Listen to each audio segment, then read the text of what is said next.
Hello, welcome to another Star Wars figure review. This time I wanted to look at the Rancor monster from Return of the Jedi. This is the original Kenner. I'll put a figure here so you can see the scale.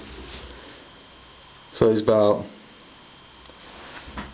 3 times taller than an action figure, and he's a lot bigger as far as just, you know, he's probably 15 times bigger than a figure.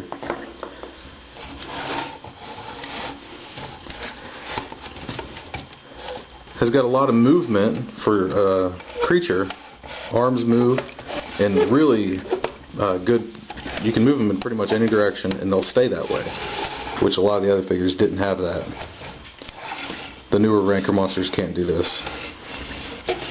His wrists move. His hands are big enough to kind of hold a figure but not really hold on to him. The legs move, but there's no point because this position you see him in right now is the only position he can stand. If you move his legs at all, he'll fall. You can see his face. Kind of ugly. Head's a little small in proportion to the movie. In the movie, the Rancor monster's just his head makes up most of the creature. They narrowed it down here, but it's still pretty neat. Big spikes on his back, and that's really about it. Not a whole lot you can do. But if you move this little spike on his back, it makes his mouth open and close. And you can't fit a whole figure in there. You can get his head in there, up to his shoulders. That's about it. Not much more to say about the Kenner, original 1983. Try to fit these in view. Now we'll look at the 1990s Power of the Force 2 figure. I can have a real hard time getting him to stand, so I'm going to have to hold on to him. But he's bigger. That's pretty much side by side the only thing I can really show you. His mouth is bigger, his head is bigger. A little bit more in proportion to the movie. His arms aren't very long. It gives him kind of an awkward look.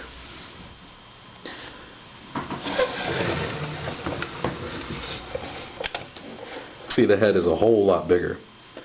And I like this figure a lot. It's made out of kind of a rubber, so it's not just all hard plastic. Big rubber teeth.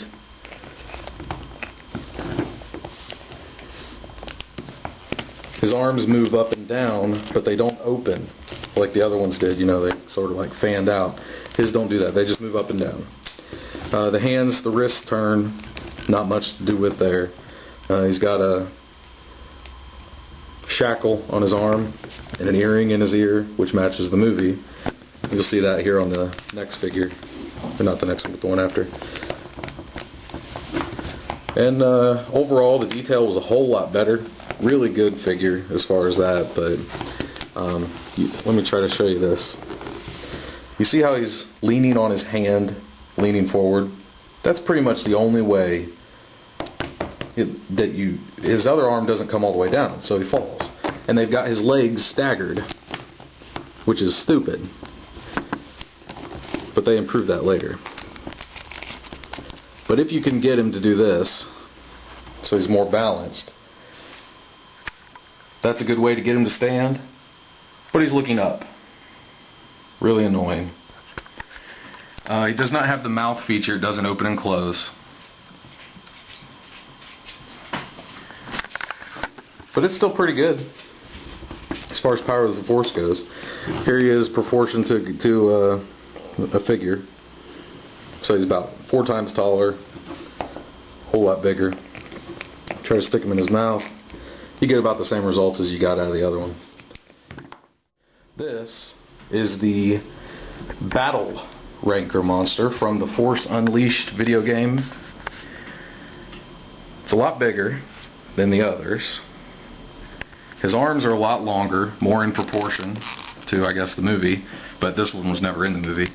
his mouth opens and closes, which is really cool. Looks really good when his mouth is closed. Little beady eyes. But you can't fit a figure in there or anything because there's nothing back in there. Here, we'll give this poor guy another try. Stick him in.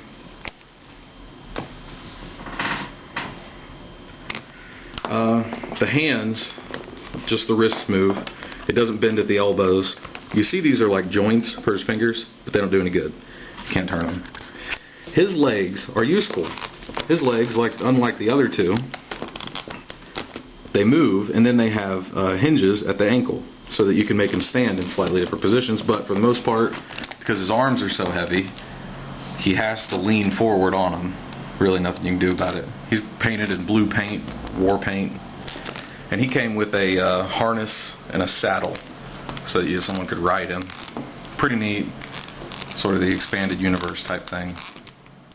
So let's look at the plastic, rubbery plastic, and then we get to this guy. And you will be very, very impressed with the detail and very disappointed with everything else.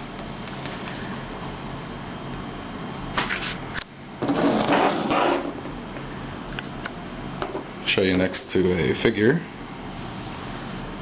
He's about the same size as the battle rancor. He's a lot darker. He's painted with a lot more detail, a lot more wrinkles put on him. His feet do the same deal, so you can make him stand in slightly different positions. Not a whole lot, because he's got really long arms too. And once again, he doesn't bend at the elbows. None of them do. That would have been a really neat feature. He's got a lot of little details. He's got a chain coming from his shackle. He's got the earring, but it's actually a ring. It's like a rivet. And his face is pretty good detail. His mouth opens, the same deal as the battle rancor.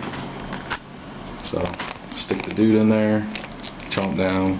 You can get him pretty far in there. You can get him up to the belt. You'll be really disappointed with the hands. This one will hold a Luke Skywalker figure, and this one does nothing. I thought that it would be really neat if these had little joints and you could close them, but unfortunately not. And they've got this spring movement. Lifts him up. Lift him up. It just doesn't make any sense. I don't know why they did that. Because now he has to stand like he's reading a book. But good detail. $50 at Target, exclusive to Target, not worth it. There's him. Work your way up.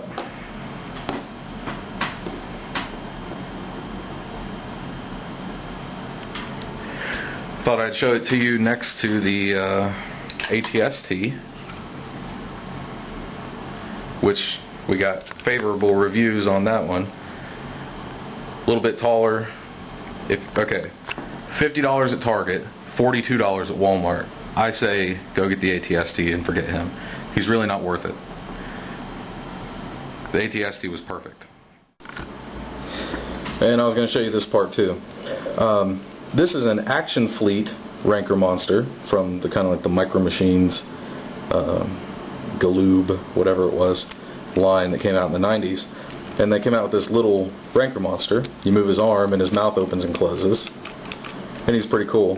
But if you ever had the original Kenner one, you'd know that if you put a Jawa or some small figure inside of him, that you'd lose that figure inside of his belly forever. It's like trying to get a dime out of a piggy bank. It just won't come out.